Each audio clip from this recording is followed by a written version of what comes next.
Hello students, today I have come up with the last part of the chapter chemical changes and reactions. So after today's video this chapter will be completed and after that I'll make a worksheet of this chapter. Okay, so let's start with this part. So today I just want to tell you that whenever there is a chemical reaction there must be any reason for that chemical reaction. I mean that you have seen in many chemical reaction there are certain temperatures required, there are certain catalysts which are required, there are certain media which are required. In various reactions there are various conditions which are required for the reaction to occur.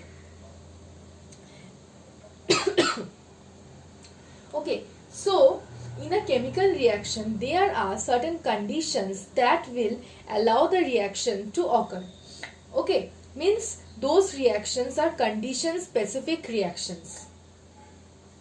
Today in this video I'll talk about various such conditions as well as the reactions in which heat energy is absorbed or released, the reactions which occur by different conditions apart from heat like light or electricity, all these things. Okay, so let's start with it.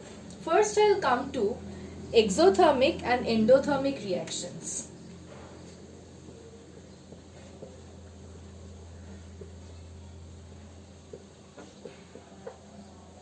Exothermic reactions, endothermic reactions. Okay, in certain reactions you will see that heat is released in those reactions. Means a reaction occurs and the vessel or the beaker in which the reaction takes place, that beaker becomes very hot, or the vessel in which the reaction occurs, that becomes very hot, which means that the reactants after mixing will liberate heat or will release heat energy.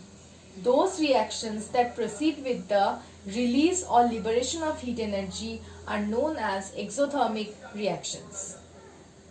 Okay, so what are let's come to certain examples of exothermic reactions. The first example I am talking about, when nitrogen and hydrogen combines, the reaction is reversible in nature. Okay, it will form ammonia and there will be temperature, okay, 450 to 500 degrees Celsius temperature is required for this process.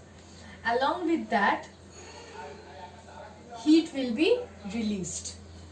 For exothermic reaction, this is, you know that delta is the sign of heat. Delta is the sign of heat. So for exothermic reaction, when the reactants react, they form products, along with that heat energy is released. So we will write class heat. Either we will write heat as only T, only delta, or we can write heat as delta T. Okay, so or delta T also represents heat. This is the first example. Let's come to the second example.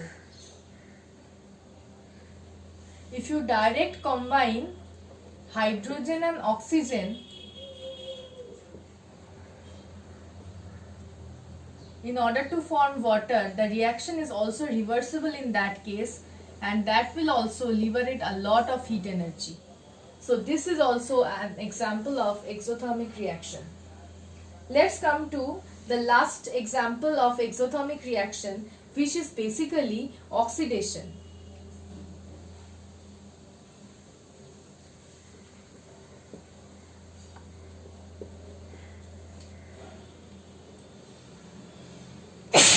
Excuse me.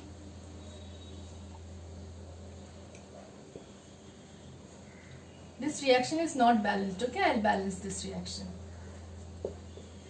Okay, look at this reaction.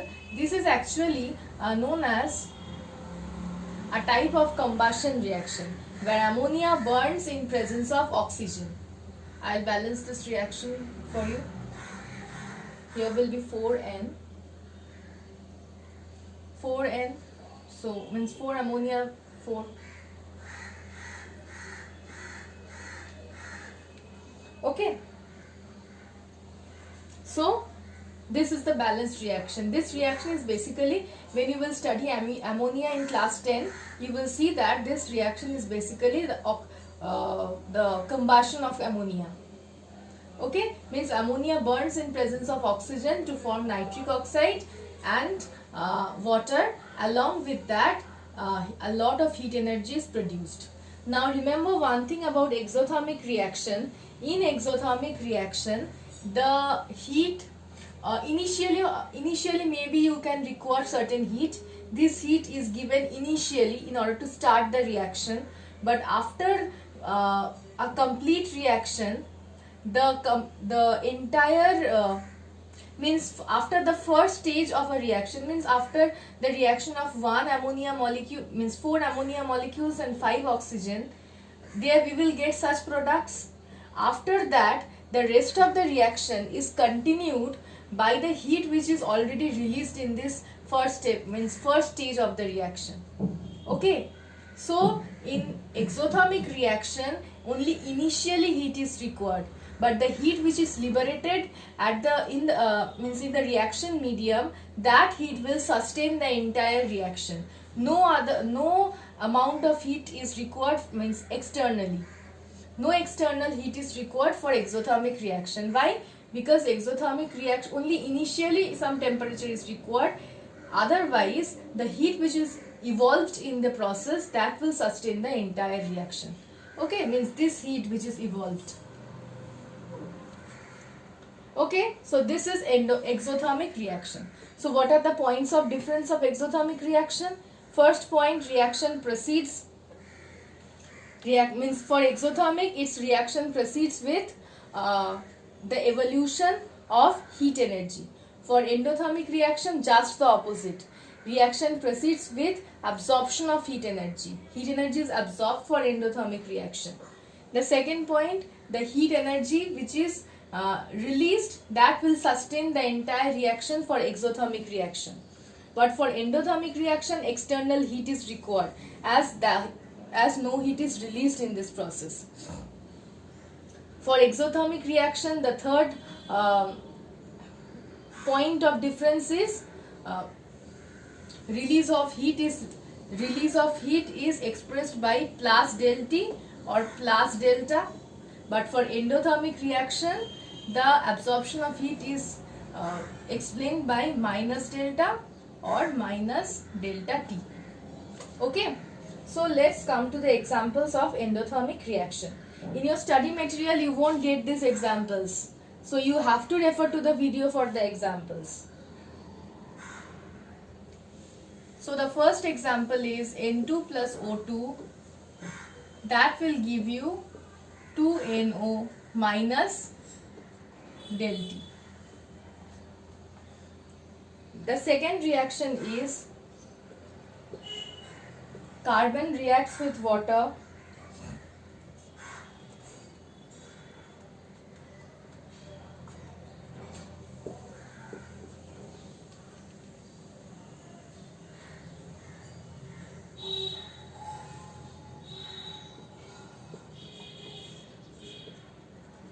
calcium carbonate on decomposition gives calcium oxide and CO2, and this reaction proceeds by the absorption of heat energy.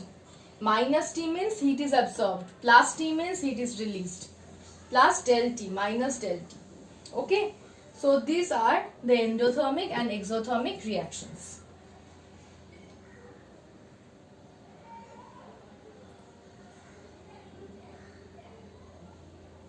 Okay, so next I'll come to two other reactions, which are photochemical reactions and electrolytic or electrochemical reaction.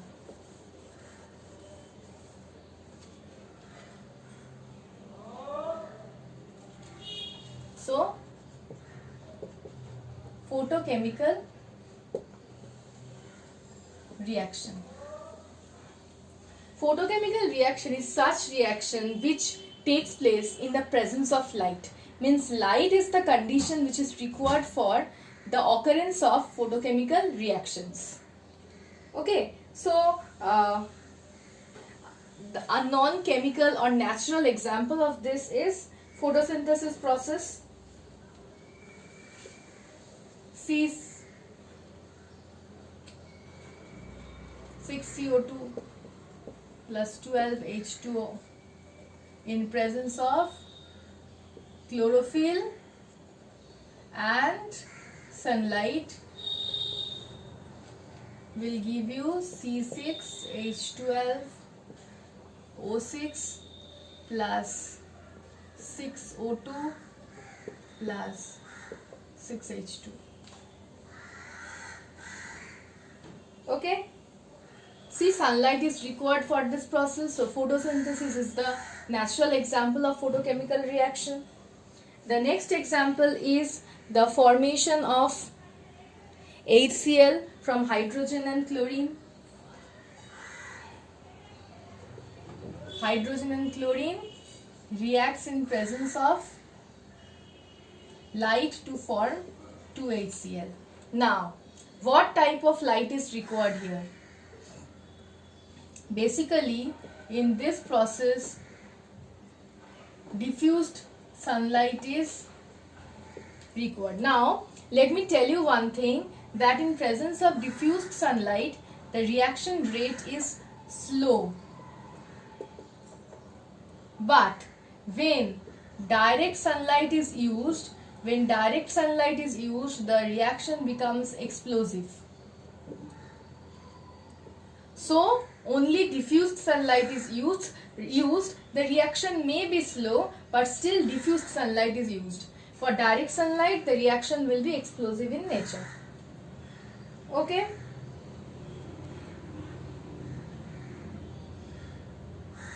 Next reaction is of silver bromide. Silver bromide.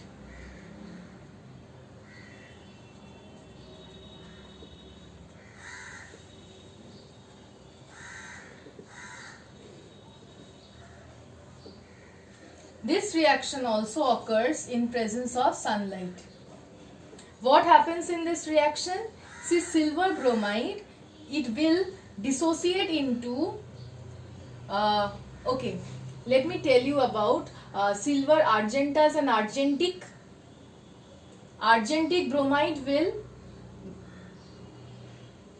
form this type of compound along with that bromine. Means this compound will dissociate into another bromide of silver. You won't understand that part. So I am telling it in a easier manner that silver bromide will dissociate into bromine as well as another bromide of silver. Okay, that's why the originality of silver bromide is lost in that case.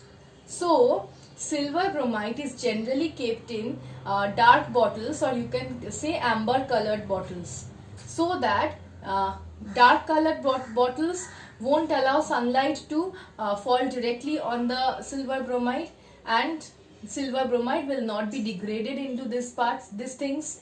No reaction will occur if direct sunlight is not, means if silver bromide is not getting the direct sunlight. So silver bromide is kept in amber colored bottles, or you can say dark bottles. Okay, so these are photochemical reactions. Now I'll come to electrochemical reactions. You know very well that electrochemical reaction means the reactions that take place in the presence of electric current.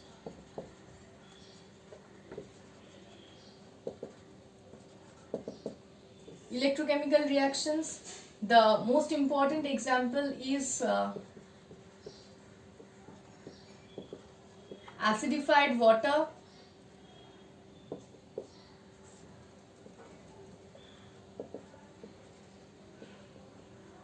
when electric current is passed through acidified water, it breaks down into hydrogen and oxygen.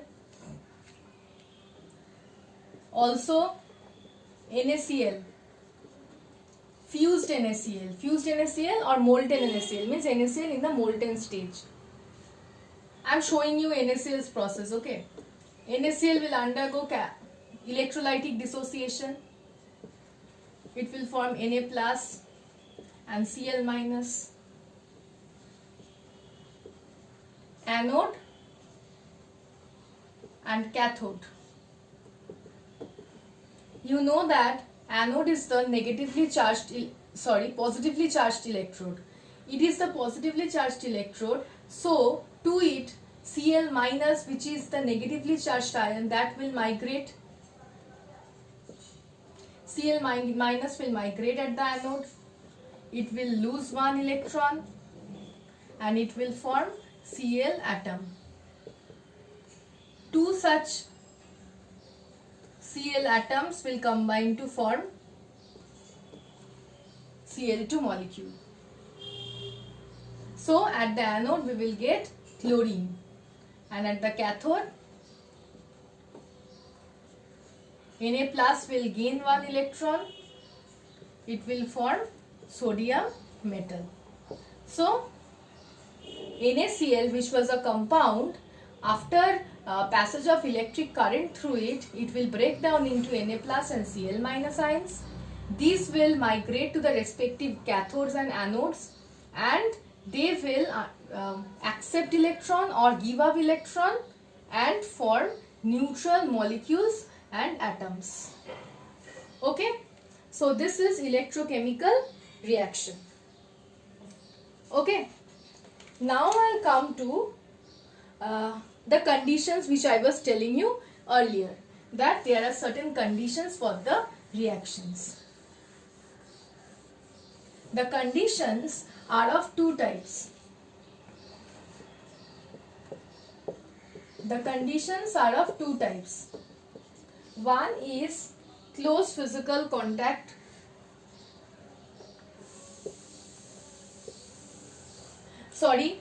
The conditions are mainly of two types. One is close contact and number two is supplying energy. Supplying energy means heat energy, light energy, electrical energy, sound energy, all these things. Okay. Under close contact, there are two different types. One is close physical contact.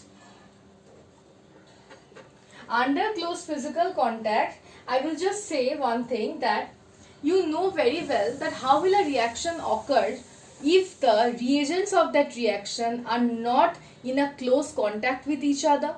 If the reagents do not come in, if the reactants do not come in contact with each other, will the reaction occur? The reaction won't occur. So directly the reactants are, if the reactants are both the reactants are solid, then both the reactants will be mixed with each other in order to form the product. Among this, the most important example is iodine and phosphorus. Iodine and phosphorus will react explosively on close contact.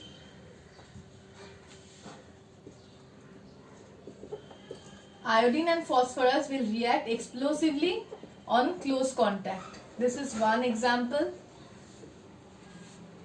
The second example is that potassium iodide and mercuric chloride. Potassium iodide and mercuric chloride. In case of potassium iodide and mercuric chloride also, they will be together mixed by grinding. They will be grinded and mixed together. Then also they will means the reaction rate of that reaction will be very high. Potassium iodide and mercuric chloride. Okay, so this was close physical contact. The next one is contact in solution. When the substances are, means both the substances are brought in the liquid state and they are placed in close contact, then they will be in the solution form. You know that in the solution form both the substances are in close contact with each other.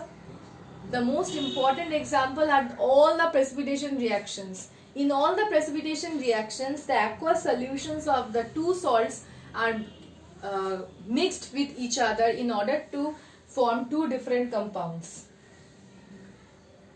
And an example of that contact in solution can be sodium carbonate and tartaric acid. This one is contact in solution. You can, earlier I have taught you all the precipitation reaction. You can give examples of any of the precipitation reaction. All the cases will be contact in the solution. Okay, and means all precipitation reactions which were taught earlier in this chapter.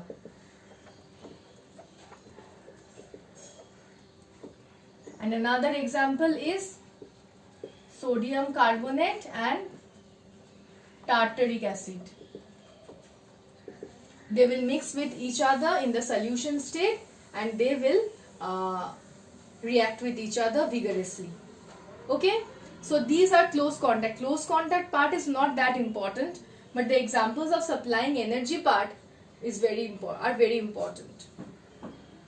Okay, so among supplying energy, the first part is supplying of heat energy.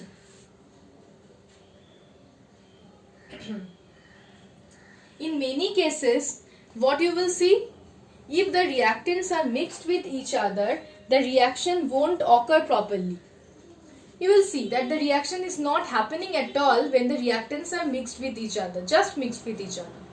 But if you just allow certain amount of heat to pass through it, or if you just heat the mixture of the reactants, you will see immediately the reaction occurs. Now why? The reason behind it is that when you are heating the mixture, the molecules of the mixture will gain the kinetic energy from the heat. On gaining the kinetic energy from the heat, they will start moving faster and they will collide with each other, and through the collisions the reaction will occur. Okay, so there are many examples in which heat energy is required. I will give you two examples. One is N2 plus O2 at around 3000 degrees Celsius will give you 2NO. Another is red lead. This is a reversible reaction. Sorry. Very sorry for this, okay.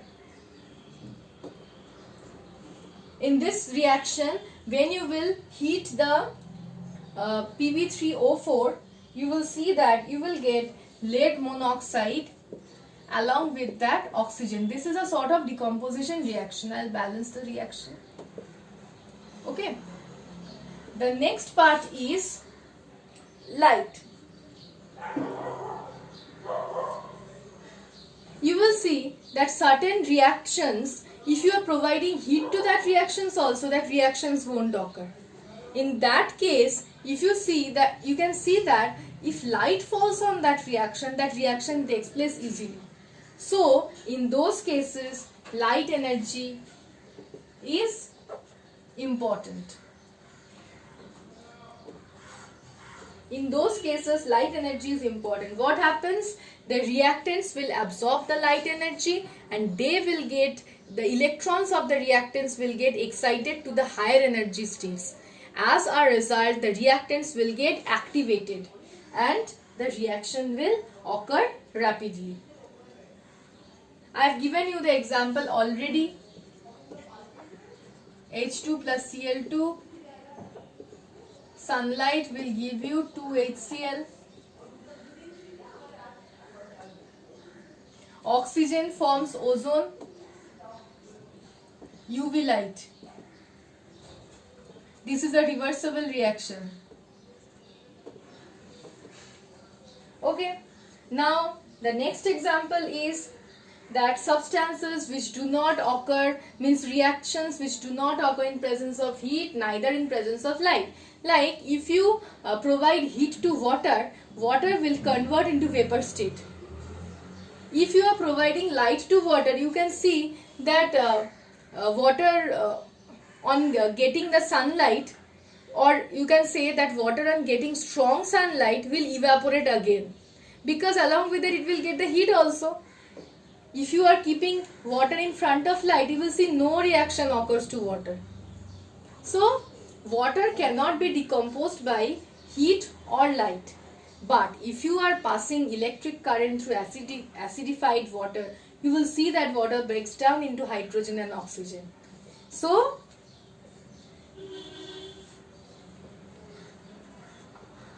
next point is electricity. And the example of this is water, electric current, 2H2 plus O2, and the water should be acidified. Don't forget to mention the word acidified. Okay. So this is the third point. Next I'll come to the fourth point. The fourth point is pressure.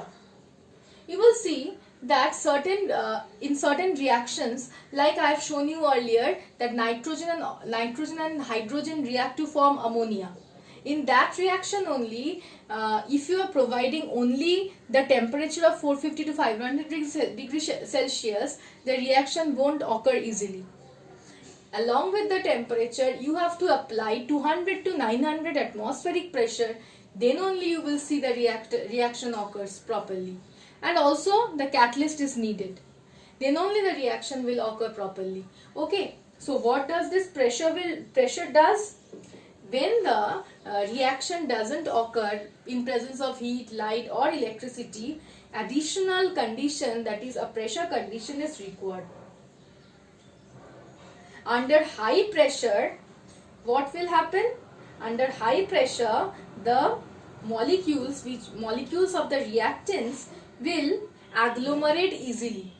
Under high pressure, the molecules of the reactants will agglomerate easily. As a result, the pressure will allow the reaction to occur easily. So in this case, the fourth one is pressure and nitrogen plus hydrogen. This is a reversible reaction. Catalyst used is iron. Temperature 450 to 500 degrees Celsius. Pressure required is 200 to 900 atmospheric pressure, and you will get ammonia. Along with that, heat. Okay. The production of ammonia in this process is known as Haber's process. This is the industrial preparation of ammonia. Haber's process. Okay. So this was the pressure was the fourth condition.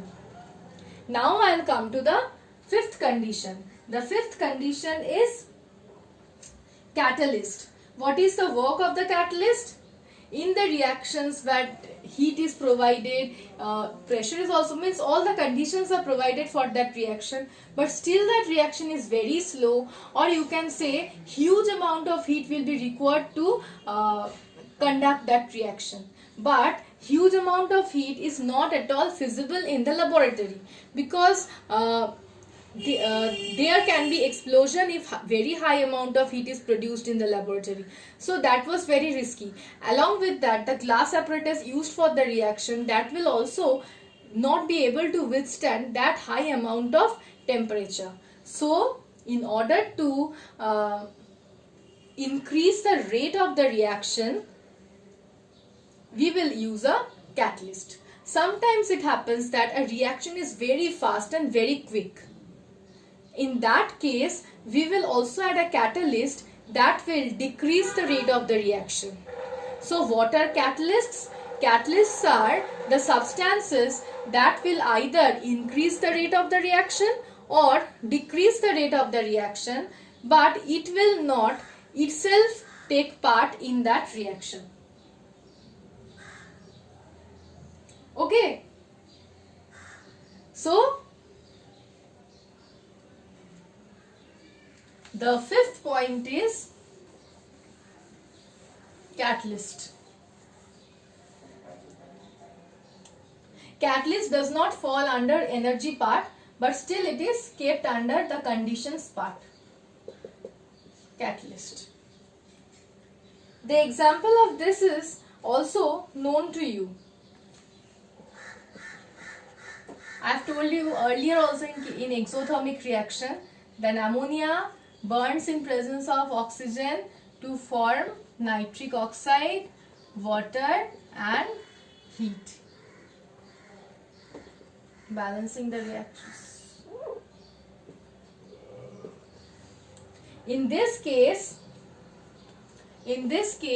catalyst used is platinum. Catalyst used is platinum.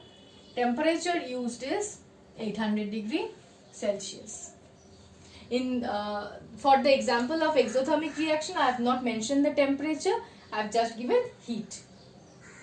Okay, and now the last one is the sound energy. There are a very limited types of reactions which will proceed by the absorption of sound energy. What will happen? The sound energy, when sound is passed through the reactant, what will happen? The speed of the reaction means the number of collisions of the atoms and ions present in the reactants will increase. As a result, the reaction will occur. This is known as acetylene or ethine. This is known as C2H2 is known as acetylene or ethine. This is a hydrocarbon.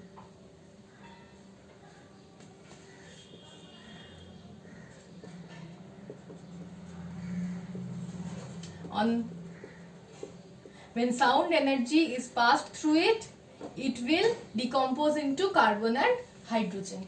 So this is how sound energy helps in a particular reaction.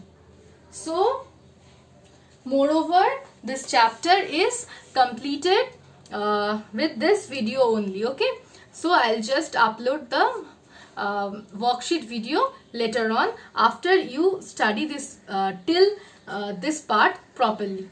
Okay, so thank you.